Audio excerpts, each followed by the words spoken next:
오늘 함께 살펴보실 말씀은 고린도전서 15장 19절에서 22절 말씀입니다. 고린도전서 15장 19절에서 22절 말씀입니다. 15장 19절에서 22절 말씀. 만일 그리스도 안에서 우리가 바라는 것이 다만 이 세상의 삶뿐이면 모든 사람 가운데 우리가 더욱 불쌍한 자이니라. 그러나 이제 그리스도께서 죽은 자 가운데서 다시 살아나사 잠자는 자들의 첫 멜매가 되셨도다. 사망이 한 사람으로 말미암았으니 죽은 자의 부활도 한 사람으로 말미암는도다. 아담 안에서 모든 사람이 죽은 것 같이 그리스도 안에서 모든 사람이 삶을 얻으리라. 아멘.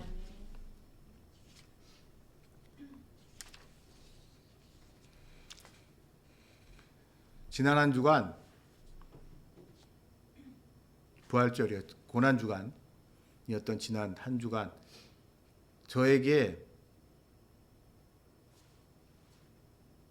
어떤 깊은 생각을 하게 하는 두 사람의 이야기를 제가 접하게 됐습니다.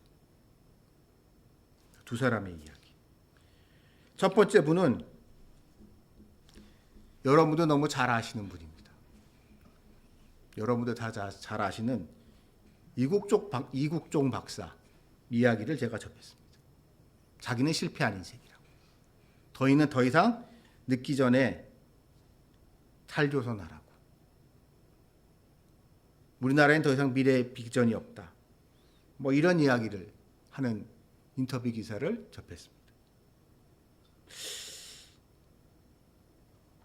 저는 그 기사를 보고 매우 불쾌했습니다. 저는 이국종 박사가 워낙 사람들이 한테 존경을 받고 있는 사람이다 보니까 그런 분에 대해서 안 좋은 얘기하는 게 좀 부담스러운데요. 저는 어쨌든 그 기사를 보고 참 이 생각이 들었습니다. 참 건방진 놈이라 생각이 들었습니다. 저보다 나이 2살 많더구만요. 저 그분이 나이가 되게 많은 줄 알았는데 69년생이니까 제가 찾아보니까 저보다 2살 많아요. 제 비슷한 나이 또래라고 얘기할 수 있죠. 그러니까 그분이 살아왔던 삶의 많은 시간이 저와 겹칩니다. 근데 어쨌든 그분은 존경받는 의사입니다. 많은 사람들이 그분을 대단하다고 얘기하고 모든 사람, 한국 사람 중에 그 사람 모르는 분이 없겠죠. 그런 명예를 누리고 있고 명성을 누리고 있고. 물론 그분이 응급의학을 하시는 분으로서 지금의 의료 시스템에 대해서 불만이 있으시다는 거 이해합니다만 그렇다고 해서 그 시스템 전체를 부정하는 것 제가 보기엔 너무 건방진 것 같습니다. 왜냐하면 어쨌든 그분은 이 나라에서 많은 것을 누리고 살아온 분이기 때문에 물론 그분이 수고 많이 하셨습니다만 좋은 일 많이 하셨던 의미 있고 가치 있는 일 하셨습니다만 분명히 유형적인 부분 돈으로 보이는 우리가 보통 돈이라고 얘기하는 그 유형적인 부분뿐만 아니라 무형적인 면에서도 이 사회는 그분한테 상당한 응답을 해줬습니다. 보답을 해준 부분이 분명히 있습니다.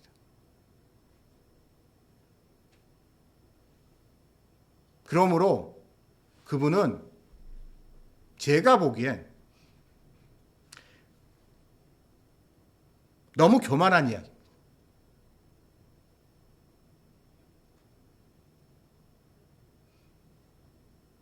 탈조선으로 얘기하라고 운운하기에는 그분은 어쨌든 이 사회에서 너무 많은 것을 받으셨습니다. 이에 반해서 제가 어저께 누가 돌아가셨다고 해서 문상을 다녀왔던 분이 있어요. 제가 어렸을 때부터 아신 분입니다. 아무것도 아닌 분이세요. 정말 아무것도 아닌 분. 정확히 말하면 저희 집에 파출 보러 오시던 분입니다. 저희 집에 파출 보러 오셨던 분.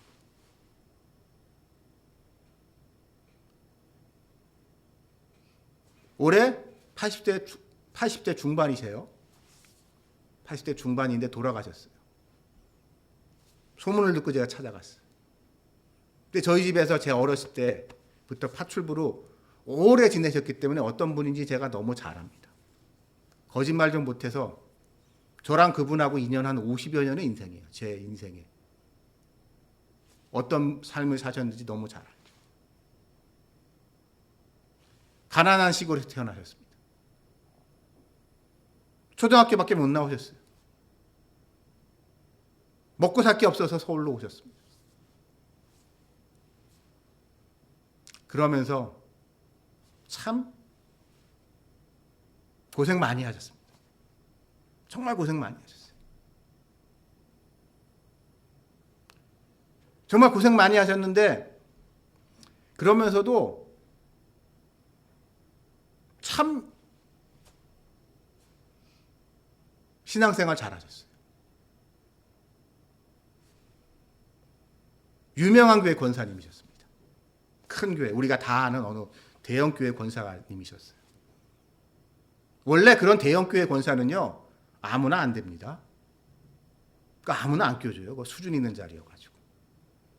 원래 약간 이렇게 뭐 좀 있는 사람들이 가는 모임인 껴주는 데가 권사회인데 이분이 워낙 신앙심이 좋고 믿음이 좋고 기도 정말 열심히 하시고 교회를 잘 섬기시고 그러니까 그런 대단한 교회에서조차도 그분을 권사로 인정을 해줬어요. 근데 권사가 됐는데도 여전히 겸손하게 그 교회를 섬기시고 또 그러다가 나이가 드셔서는 이제 경기도 외곽으로 이사를 가시게 되면서 전에 다니시던 교회 계속 다니시기가 힘드니까 그 집 앞에 있는 개척교회 가셔가지고 거기서 그 교회를 잘 섬기시다가 정말 그 교회 모든 걸 진짜 청소면 청소, 주방이면 주방, 새벽기도면 새벽기도.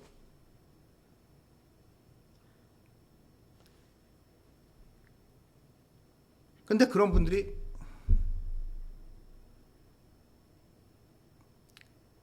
초라하게 줬습니다. 초라하게 아주 초라하게.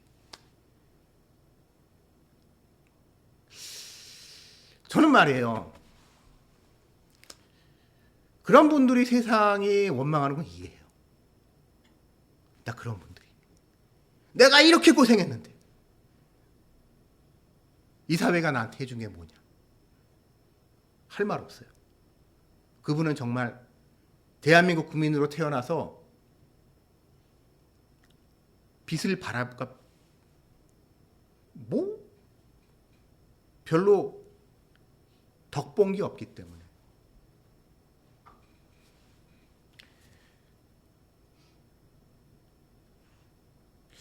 그러면서 그분 문상을 하고 집에 돌아오는 길에 어젯밤이죠, 어젯밤. 이 두 사람이 생각이 났습니다. 이 두. 한 사람은 신앙의 문제에 떠나서 한 사람은 모든 사람이 대단하십니다, 훌륭하십니다, 인정하고 존경받고 뭐 이국종 박사가 어느 정도 경제적인 수준인지 모르겠지만 그래도 돈 문제도 아쉽지 않을 거예요.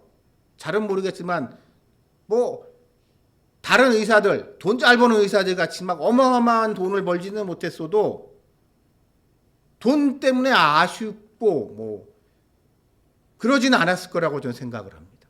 그분이 어디서 강연 한 번만 해도 강연료가 얼마고 책 한 권을 써도 인쇄가 얼마가 나오는데 그분은 그런 식으로 이 사회는 그분한테 보답을 했지만 그런 사람들이 그렇게 마음 놓고 자기 활동을 할 수 있도록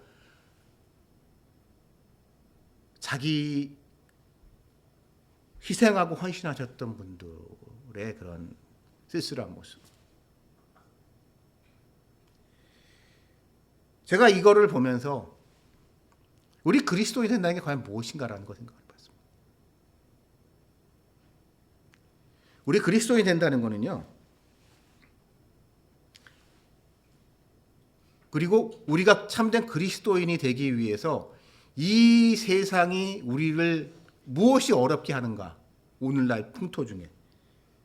오늘날 이 풍토 중에 우리가 그리스도인이 되는 것을 가로막는 가장 큰 적은 자기 객관화를 자꾸 가로막습니다. 이 사회가. 자기 객관화. 아마 내가 좀 이국종 교수 같은 분, 본인 스스로 이런 생각 안 할걸요? 저는 객관적으로 제3자에서 봤을 때 본인은 어떻게 생각할지 모르겠어요. 당신 그래도 대한민국 상위 1%의 삶을 사는 사람일 텐데, 그래, 양보해서 1%까지는 그래도 상위 5% 이내에 들어가는 삶을 사는 사람인데, 당신이 그런 말 할 자격이 있나? 근데 그 양반은요, 자기 객관화가 안 되니까 내가 대한민국 국민으로서 의사로서 활동을 했기 때문에 내가 그래도 상위 1%의 삶을 누리고 있다는 생각을 못하고 있을 거예요.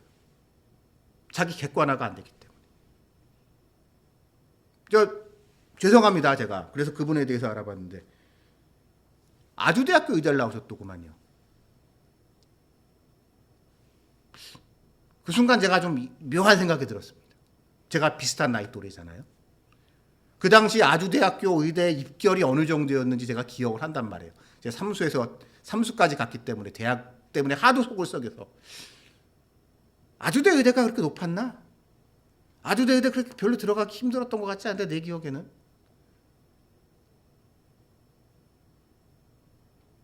물론 사람을 출신 대학으로 차별하는 거는 잘못된 거지만 어떤 사람을 평가하는데 가장 객관적인 기준일 수 있잖아요.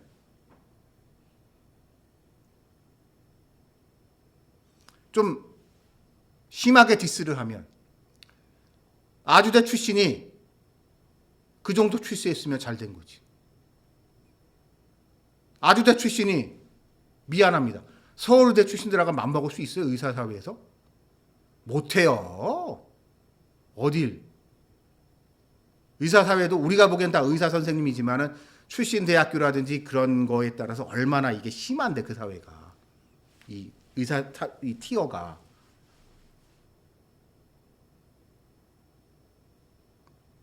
자기 객관화가 안 되니까 본인이 의사임에도 불구하고 의사사회에서의 그러한 냉정한 레벨? 평가하지 못하는 거예요.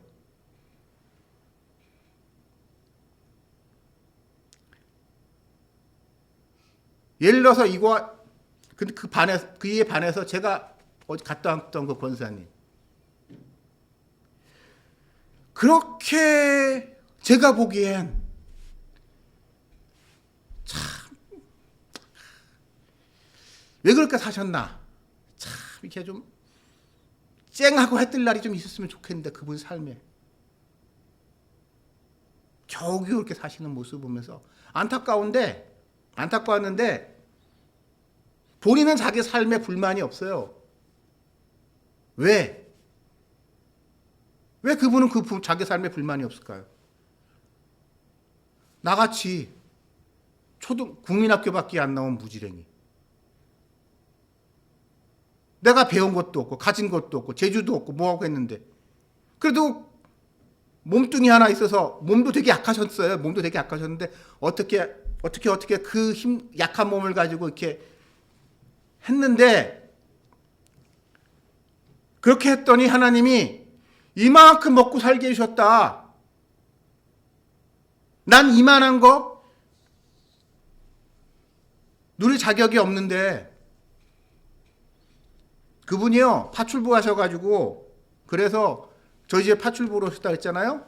파출부 하시면서 정말 한 푼 모아가지고 결국 집 2채 사셨습니다. 평촌에 집 1채 사시고, 평촌에 집 1채 사시고, 그 다음에 화성 봉담이라는 데, 그래서 거기 집 2채를 결국 사셨는데.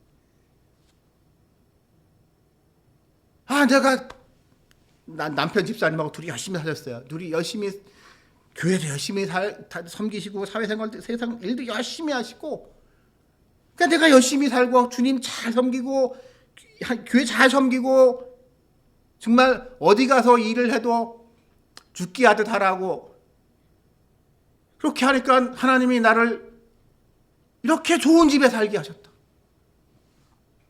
이렇게 좋은 집에 살게 하셨다고 너무 감사하고 사셨거든요. 보여주려고 하니까 진심으로. 근데 그분은 그게 가능한 게 뭐냐면 자기 객관화가 되기 때문에 그런 거예요. 자기 객관화. 냉정하게 사회적으로 놓고 봤을 때 그렇게 시골에서 아무것도 없는 초등학교, 국민학교만 겨우 나와가지고 빈손으로 상경하신 분들의 삶을 생각을 해보면 그분들의 태반은 안타깝지만 지금은 독거노인이 됐거나 행렬병자, 그 중에 나쁜 분들은 행렬병자가 됐거나 아니면 임대아파트의 기초수급생활자가 돼가지고 그냥 임대아파트에서 정부 지원 받아가지고 겨우겨우 빌어먹고 사는 분들이 많은데 그런 분들, 자기 주변에 그런 분들이 있거 아니에요? 그런 사람들에 비해서 자기는 너무 행복하다는 거죠. 감사하다는 거죠. 자기 객관화가 되니까.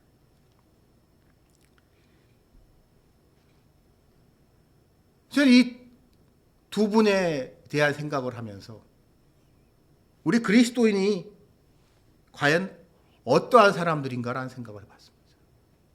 그리고 무엇이 세상적으로 성공했을지 모르겠지만 세상 사람인 이국종 박사 같은 사람과 제가 말씀하신 그 권사님, 하늘의 사람이 뭐가 다른가? 바로 오늘 이 본문에서 우리가 말씀하고 계신 하늘 소망이 있기 때문이 아닌가라는 생각을 합니다. 여러분도 아시다시피 고린도전서 사도 바울이 쓰는 이 고린도전서의 상황은 참 어찌 보면 예수 믿기 힘든 상황입니다.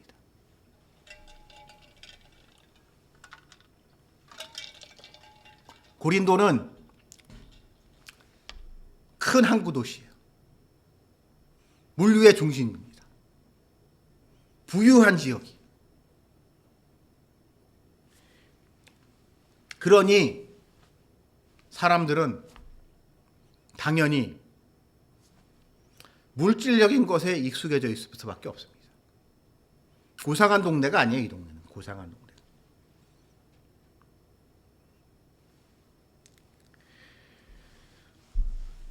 그리고 배를 탄다는 것.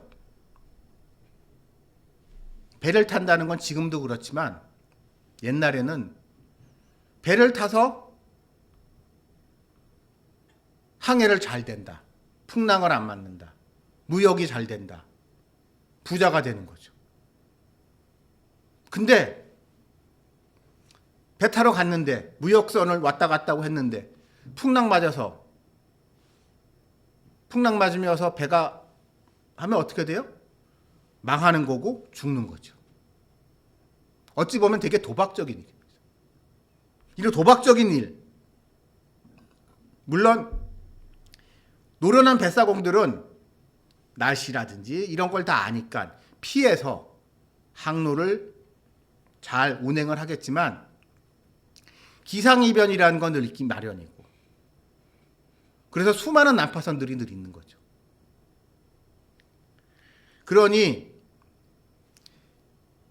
이 고단한 항해, 위험한 항해가 끝나고 중간에 잠깐 멈춰서 쉬었던 이 고린도 지역에서 왔을 때는 어떤 마음이 들까요? 안도하는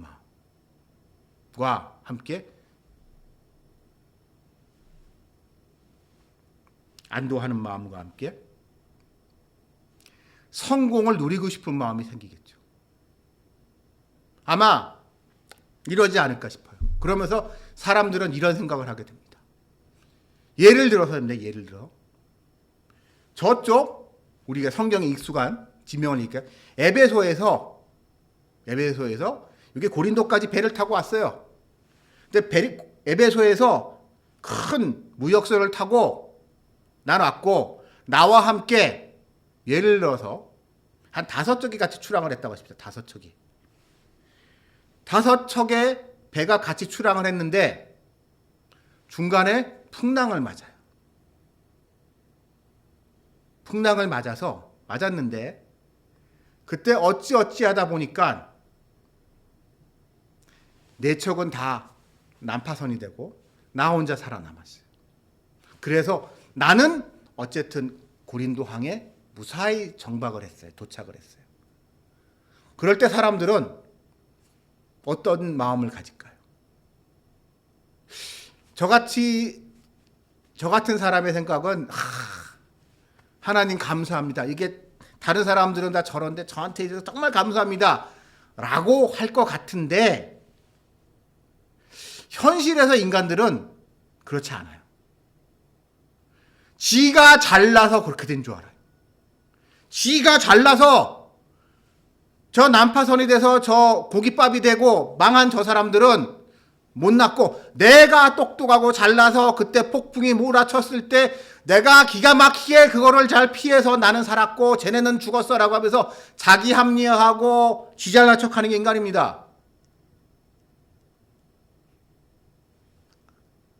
내가 능력 있고, 최대한 양은 내가 운이 좋아서. 여러분 똑같은 거지만요. 내가 운이 좋아서라는 것과 하나님께 감사하다는 게요. 비슷한 것 같지만 이게 방향이 정반대죠. 하나님께 감사해야 되는 것을 그 사람들은 지 능력으로, 지 운으로 하면서 시건방지게 사는 겁니다. 자, 그런 사람들이 있는 그 동네에서 그리스도인들을 바라봤을 때, 예수님의 부활에 대해서 얘기를 했을 때 그들은 어떤 생각을 했을까?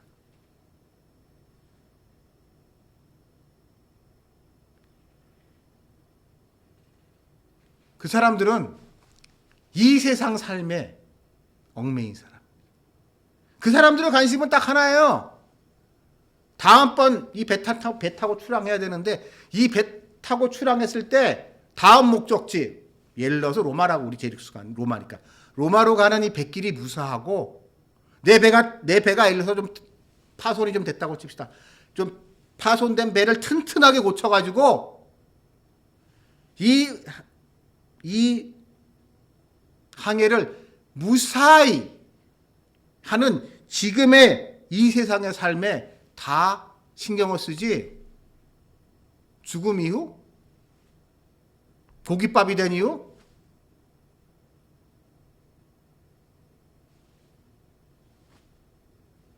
그 사람들한테는 I don't care죠. 그런 사람들 있잖아요. 예수 믿으세요. 예수 믿으세요라고 얘기하는 이런 사람들이 있어요. 여전히. 그거 돈이 됩니까? 돈이 됩니까? 돈도 안 되는 거 왜 합니까? 목사 왜 하십니까? 목사하면 벌이 좀 되세요?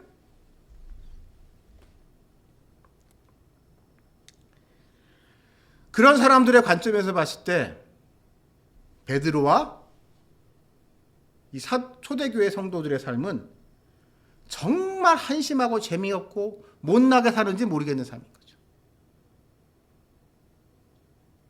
한마디로 그들은 이럴 겁니다. 왜 그러고 사니? 왜 그러고?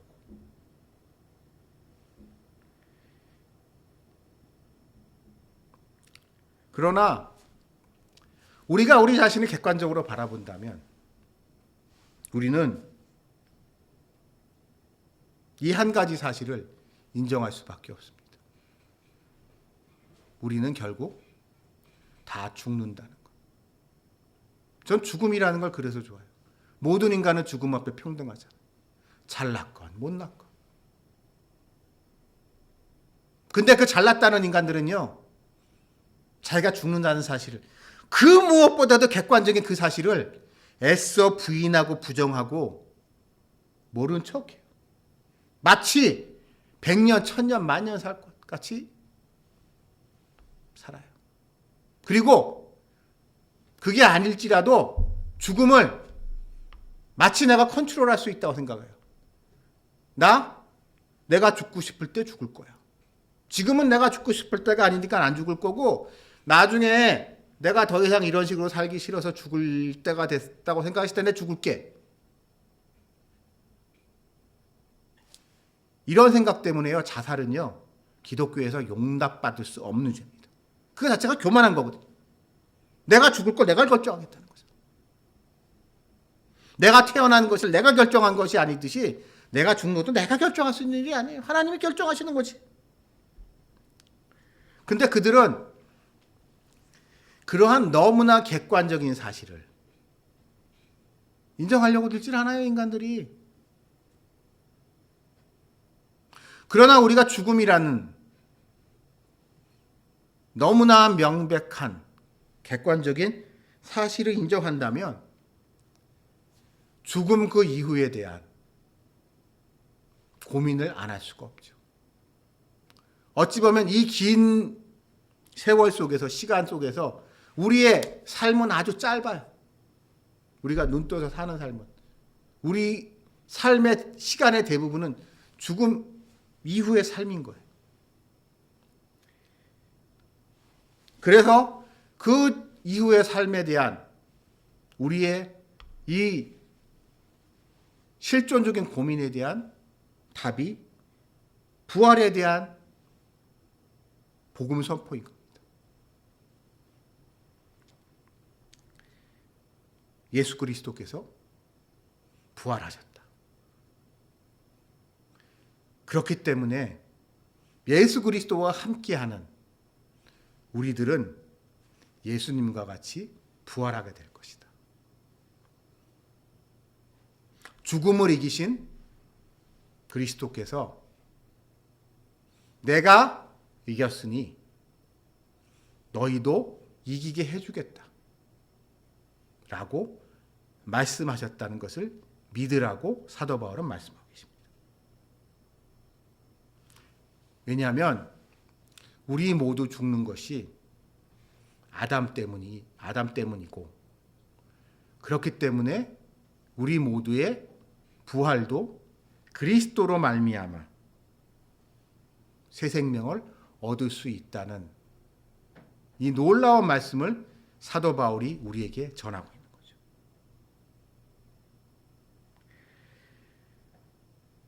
그래서 이런 부활의 희망을 가지고 있는 우리 믿는 사람들은 그렇기 때문에 믿지 않는 자들과 근본적으로 다른 삶을 살 수밖에 없습니다. 믿지 않는 사람들한테는 지금 눈앞에 보이는 게 다예요. 내가 아무리 노력하고 헌신했고 그거에 대한 보답과 응답이 없다면 서운한 거고. 그러나 우리 믿는 사람들은 어때요? 우리 눈앞에 보이는 게 중요한 게 아니에요. 우리에게 지금까지 베풀어 줬던 그 큰 은혜가 중요한 것이고, 앞으로 우리에게 주님께서 약속하셨던 그것, 그 영원한 생명, 그것에 대한 희망과 기쁨이 우리한테 있기 때문에 지금 우리 눈앞에 보이는, 지금 우리가 겪는 것, 이건 뭐 별게 아닌 거죠. 아직 뭐 여러분,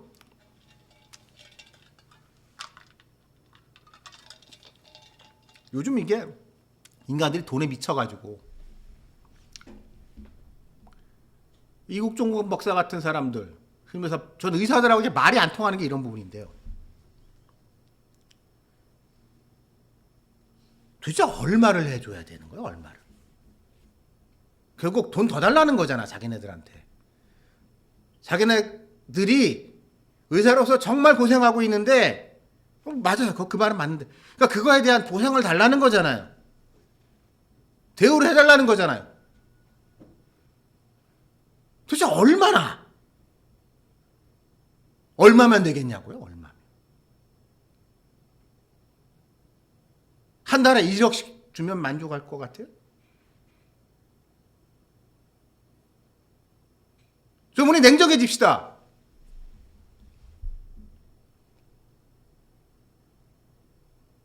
뭐 저 같은 사람의 얘기를 의사들이 뭐 들을 리가 없겠지만, 전 이런 얘기 나올 때마다, 의사들이 이렇게 찡찡거리는 소리 들을 때마다 장기라 박사님이 생각이 나요.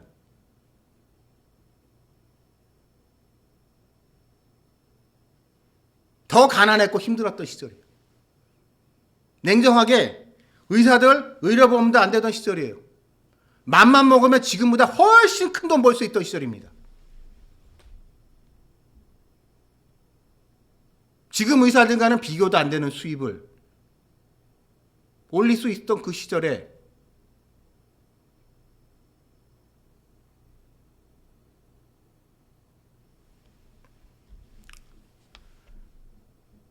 다른 길을 가셨어요.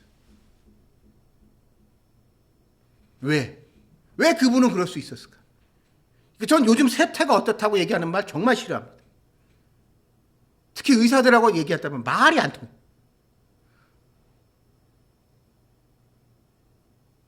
도대체 제가 보기에는 흔히 말해서 바이탈과, 요즘 의사들이 기피한다는 과를 갔을 때 그들이 받는다는 페이를 보면은 제가 보기에는 큰 돈, 많은 월급이거든요. 월급 그 정도면 되게 많은 것 같은데, 그런 얘기를 하면 네가 임마 몰라서 그래 임마 하면서 흔히 말 돈 잘 버는 특정 과들하고 비교를 자꾸 합니다. 근데 여러분, 저 그런 의사들한테 이 얘기를 하면 아주 기분 나빠하는데 냉정한 현실을 얘기해 줄까요? 지금 잘 번다는 그 과들 있잖아요. 특정 어떤 과들. 제가 대학을 다녔던 그 시절에는요, 의대에서 그 과들이 인기 없었습니다. 의대에서 성적이 안 돼서 레지던트를 갈 때 밀려서 어쩔 수 없이 그런 과에 갔던 의사들 많아요. 할 수 없이. 근데 세월이 흘러 어찌 하다 보니까 그때는 정말 의사사회에서도 의사 취급도 못 받았던 마이너 과들인 사람들이 세상이 변하면서 어쩌다 보니까 그 과가 각광을 받고 그 과 사람들이 돈을 잘 벌고 그런 것 같아요. 그리고 그때는 인기가 많았던 과들이 지금은 이제 막 이러고 있단 말이에요. 그게 우리한테 뭘 보여주나? 제가 보기에는요, 그거는 이거예요. 냉정해집시다. 그때 그럴 줄 아무도 몰랐어요. 타임머신을 타고 돌아가서 그때 그 의사들이 그걸 지원할 때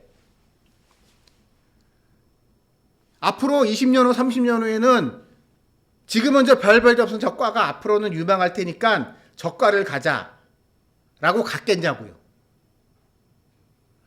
그렇게 될 줄 아무도 몰랐어요. 그냥 그 당시에 마이너과였던 사람들이 어쩌다 보니 한 거는 그냥 그 사람들이 재수가 좋았던 거예요. 그냥 운이 좋았던 거예요. 공부 더 잘하고 똑똑하고 그래서 성적이 훨씬 좋았는데, 그래서 나는 진짜 의사다운 의사는 이런 과 가야 된다 해서 과를 갔는데 내가 이렇게 돈도 못 벌고 대접도 못 받고 한다고 하는 거는 그건 본인의 선택이었고요. 그리고 그나마 그 사람들이 서운하다는 것도, 저 같은 사람, 저도 그런 명색이 박사 아닙니까? 명색이 박사인데 다른 사람들이 보기에는 납득하기 힘든 요구 조건은 그 사람들이 하고 있는 거죠. 왜? 왜 그럴까? 당장 눈앞에 보이는 내 통장의 월급이 얼마 꽂히냐. 그게 인생의 전부이기 때문에.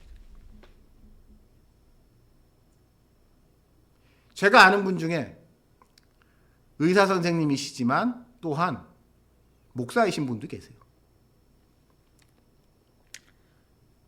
근데 그분은 하여튼간 대단한 분이에요. 대단한 분인데 저보다 나이가 조금 더 많으신데 대단한 분이에요. 제가 존경하는 분인데 그분은 오히려 자기가 담당하고 있는 전공한 과가 이렇게 돈 잘 버는 과가 된 거가 마음이 편치만은 않으신 것 같아요. 아픈 사람들이 오는 게 아니라 아픈 사람들이 와서 아픈 사람들을 고쳐주는 게 아니라 그런 사람들이 와서 고쳐달라고 하는 게 아니라 그냥 나 좀 이쁘게 해주세요. 그게 전부 다 보니까 어쩌다 보니까.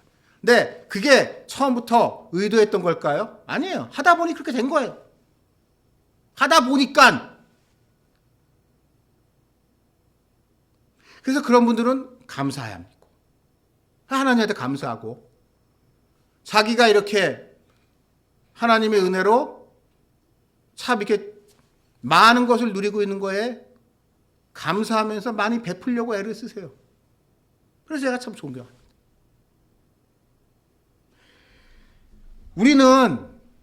그리스도인인 우리는 그러한 삶의 자세가 필요합니다.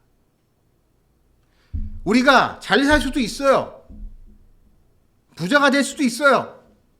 하지만 그것은 아주 특별한 사람들한테 찾아오는 행운인 것이고 그렇지 못한 사람들이 많죠. 그냥 대부분의 인생은 평균에 회귀합니다. 제가 좀 이렇게 불편한 진실인지 모르겠지만 그 사람들의 일, 그 사람에 대해서 학력, 지능, 뭐 이런 그 사람에 대한 객관적인 데이터,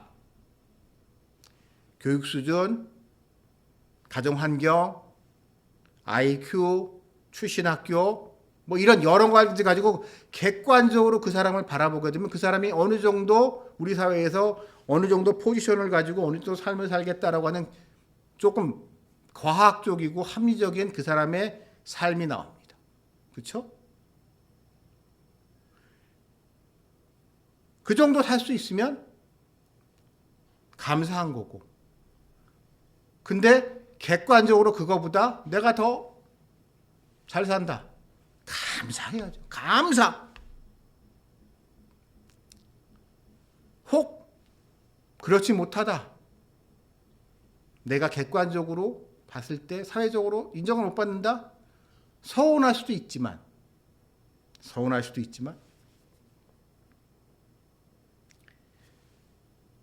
우리 믿는 사람은 그 서운함에 대한 다른 대답이 있는 거죠. 결국 하나님이 모든 것을 지켜보고 계시고 우리는 모르지만 그 이유는 모르지만 하나님이 이유가 있기 때문에 우리를 이 자리에 있게 하신 거고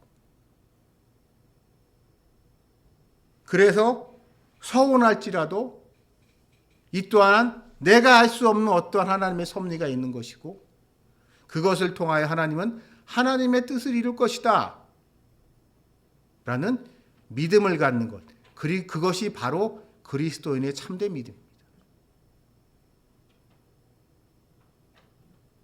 세상 사람들 공중 권세 잡은 자들 마귀들은 하는 짓은 결국 이러한 우리를 자꾸 옆에서 흔드는 거예요. 야, 네가 뭐가 부족해서? 네가 쟤보다 못난 게 뭐여서? 억울하지 않았냐? 야, 우는 애한테 떡 하나 더 준다고 했잖아. 징징거려. 못 살겠다 그래. 절대 감사한다는 얘기하지 마.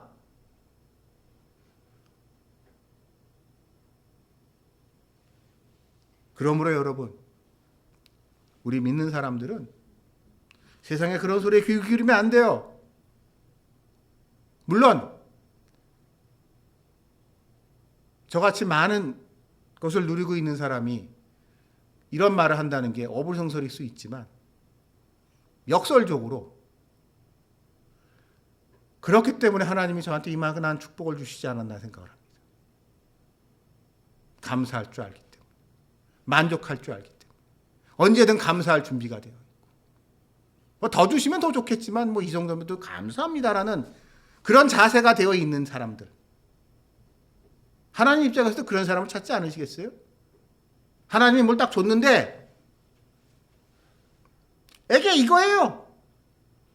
에게 이런 사람한테 하나님이 주시겠습니까? 그러므로 여러분, 우리 천국 소망을 바라보며 지금 이 시대를 감사하며 하나님께 영광 돌리시는 여러분들이 되시기를 이 부활절 여러분들에게 권면합니다. 다 같이 기도드리시겠습니다. 하나님 아버지 감사합니다.